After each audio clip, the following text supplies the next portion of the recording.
nakahanda po akong magpakulong.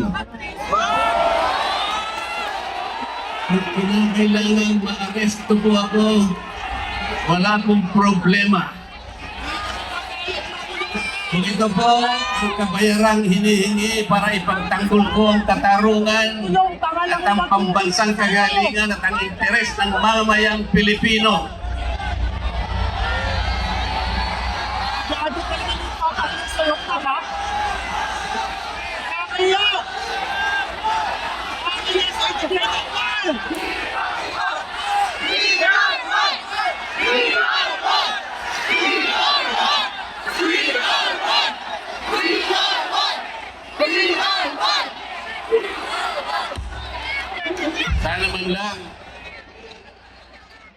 Sana man lang may ninakaw ako.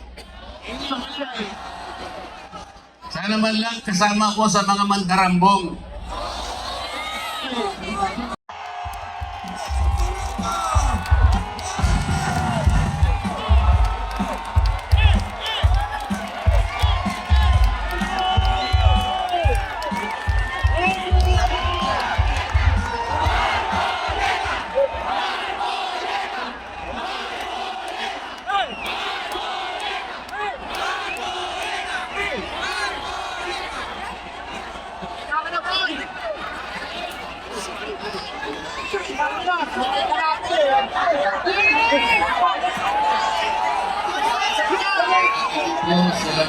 Sa tindahan.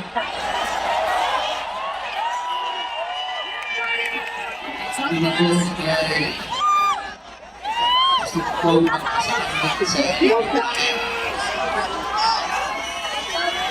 sa tapos ay tinitignan ko na kayo. Lalo na po galing pa sa malalayong lugar. Meron pa po ako nakita nasa panig ng katandaan, mga lolo, mag-agola. Kahit na po ang lakas ng puhos ng ulan, walang pinitinag, walang umuwi. Lalo na po nagpapahayag po kayo ng ating pagkakaisa. Ang ating hinahanap na katarungan, hinahanap natin katotohanan, transparency, at accountability. Salamat po sa lahat ng mga kapatid sa Iglesia ni Cristo.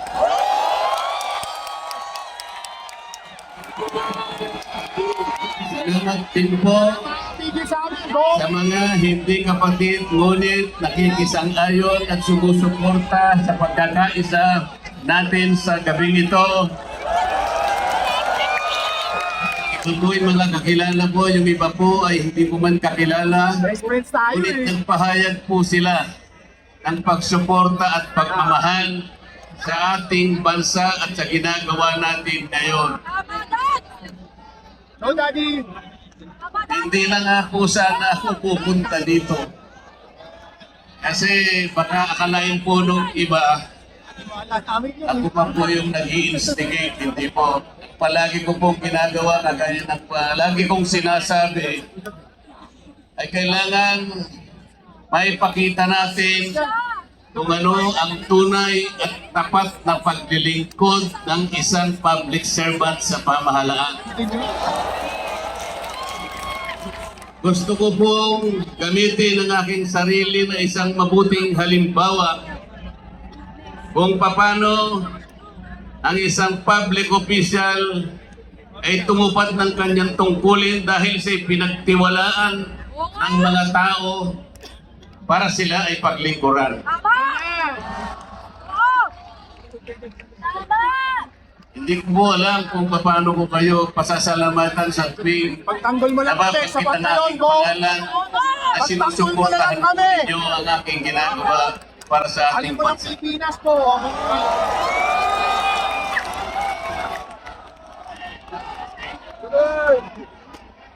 Pangalawang araw na po ito, ngunit hindi ko nakikita sa mukha ninyo ang kapaguran.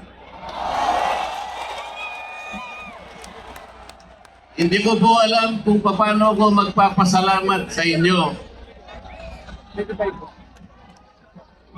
Kung magagawa ko lang, napuntahan ko kayo isa-isa para yakapin ko kayo.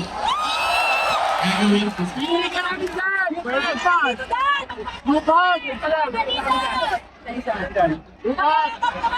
Naisip ko nga, magdadala na lang ako ng hopya.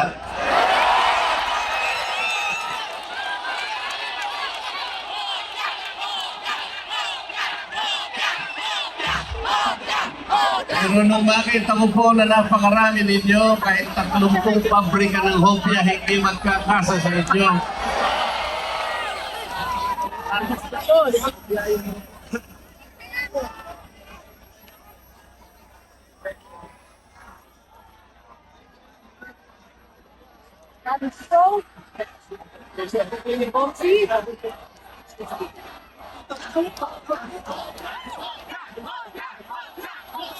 Bakit nilulunod ang pag-iimbestiga sa flood control scam? Bakit si Marcoleta ang ikukulong, kayo ang mandarambol?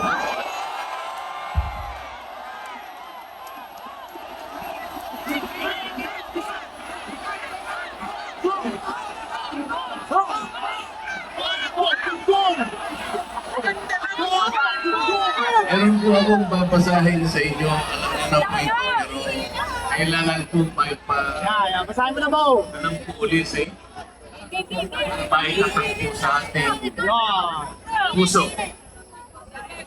Babasahin ko po sa inyo ay yung pampungad o yung preambulo ng ating saligang Yan. Sige. Sobrang tibay! Ito po ang kauna-unahan, ito ang pampungad, ito yung panimula. Tawagin natin sa English ay preamble. Glory to the Almighty God! Ito po ang sama-samang isinulat ng bawat isang Pilipino noong ang ating saligang batas Mabuo. ay ating pinagtibay. Yan. Babasahin ko po. Kami, ang nakapangyayari sambayanang Pilipino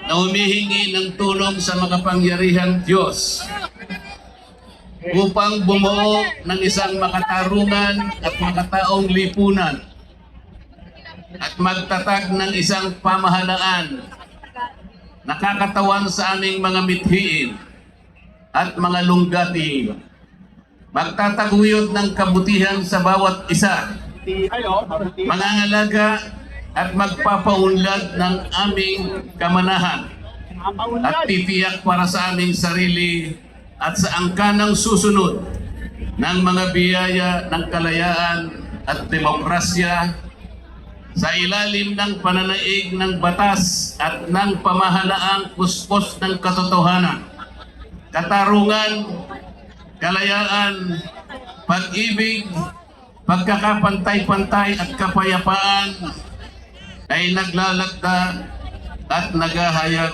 ng konstitusyong ito. Mga kababayan, ito po ang batayan kung bakit nandito tayo ngayon. Yes.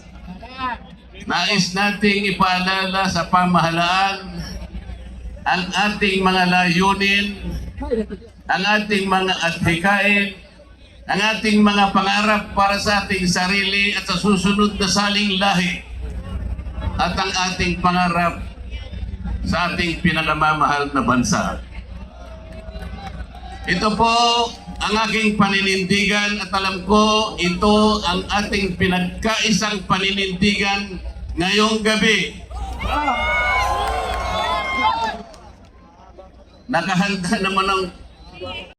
Nakahanda po akong magpakulong. Kung kinakailangan ma-aresto po ako, wala pong problema. Kung ito po ang kabayarang hinihingi para ipagtanggol ko ang katarungan at ang pambansang kagalingan at ang interes ng mamamayang Pilipino. Gago ka naman yung papakita sa'yo, tama? Kaya! Kaya sa education!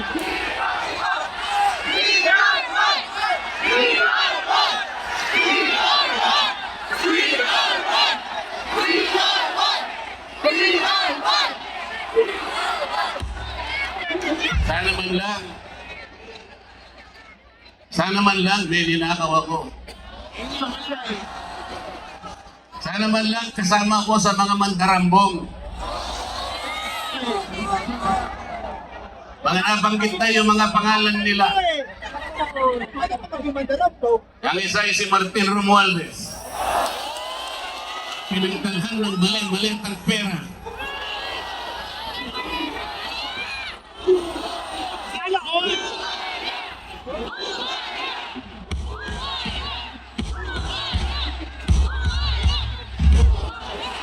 Ako po ang ibinibintang nila sa akin Plunder! ay sa laking pantulong para sa kampanya para ako ay manalong isang senador. Mga kaibigan po na pribado at sarili lang pera ang kanilang itinulong sa akin, baka sakaling manalo nga po ako at nanalo nga.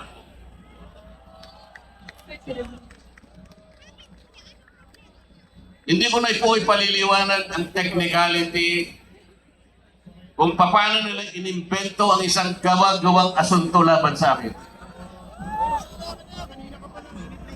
Tingnan po ninyo kung sino pa yung nagtatanggol at tumutulong para sa ganon matukoy natin kung sino ang may kagagawan ng pinakamalawak, pinakagarapal na pandarambong sa kabambayan.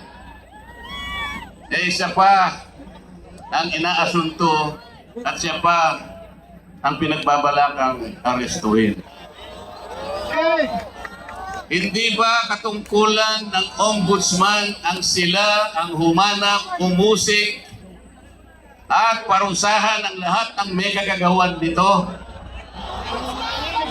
Bakit ang ombudsman ang nagagalit sa akin? Hindi ba dapat tulungan pa nila ako? Sapagkat isa ang layunin namin. Wala, bias na yung... Ginawa po nilang politika. Kaya yung postman eh! Bayaran din, totoo pa niya eh. Ang mga asunto ko na sinampa laban sa akin Kaya kayo! Nakakalis ay nagsasaysay ng kwarta. Pero hindi nagbabanggit ng korupsyon. Nagsasaysay ng halaga, ngunit hindi binabanggit ang ill-gotten wealth. Ipinipilit na iugnay ang public office, ngunit walang binabanggit na abuse of public office. Naglulubid ng mga chismis, Maliit na. ngunit walang evidence. Naglulubid ng naratibong pampolitika, ngunit walang binabanggit na elemento o sangkap sa mga krimen na kanilang gawa. Yun po ang nakapagbibigay po ng malaking kalapastanganan sa ilalim po ng mga batas na umiiral. Di ba sinabi natin, bawal ang bend the law?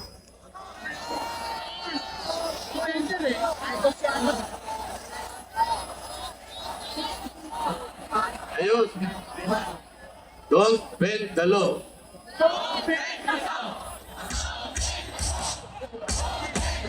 Eh, paano na kasi? Isa naman kasama ko doon sa bulwagan sa Senado, bigla na lang nagsalita. Sometimes you have to bend the law to be able to please the people.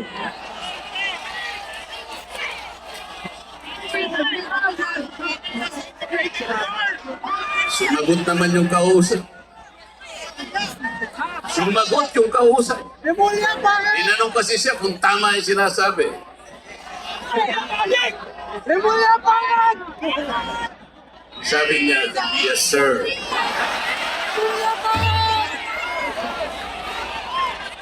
Mga kababayan, uulitin ko po ang aking pagsaludo sa inyo.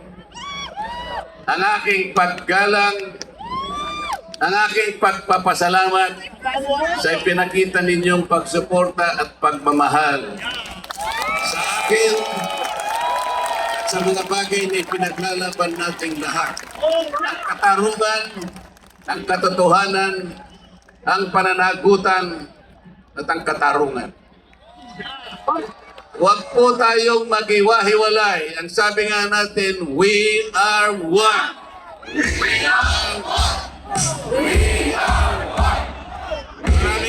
Maraming salamat po sa inyong lahat.